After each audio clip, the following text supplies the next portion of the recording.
You are now the CEO of your company. You're the owner and the CEO, and you've got thousands of people working for you. Yeah. And as a CEO, do you have to say no to people all the time, and is that hard to do?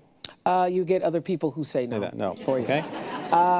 Saying no is hard. That is one of the big lessons, life lessons for me. I grew up, obviously, girl, raised in the South, women need to please, wanting to please everybody. So it took me a long time to get that lesson of only saying yes to what you intend to say yes to. And so I tried to do all of my business decisions and personal decisions based upon my intention. When you develop the success you've had, what comes along with it in our society is money. Yeah. And when you make as much money as you have made, and I've been fortunate to make as well, you really can't spend it all yourself. No matter how much you want to buy a new plane or a new home. But you can try. You can try, but it's tough. You can have a really good time trying. It's tough. It's tough. I mean, how many things can you really buy? That's so true.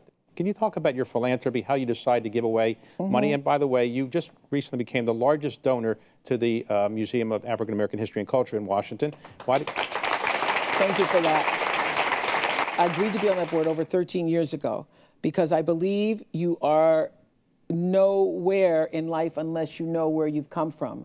And that understanding the true root of what has been paved for you is necessary for a people to move forward. So I wanted to leave the legacy of that for generations to come, particularly for African American children, but also for people of all races to understand who we are as a people and as a culture and what that has meant to America. So now you decide how to give away money by virtue of a foundation, you have a staff. How do you decide? So I wanted to give money to that. No, I don't have a staff. I don't. I do have a foundation, and I do have people working there. But nobody tells me.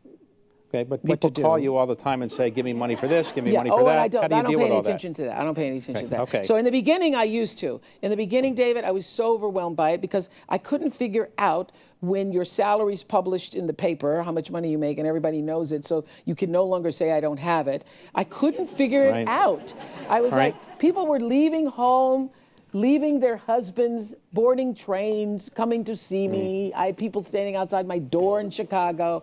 And I was just like overwhelmed by it. And then I started to, I got lots of advice from lots of people about what to do.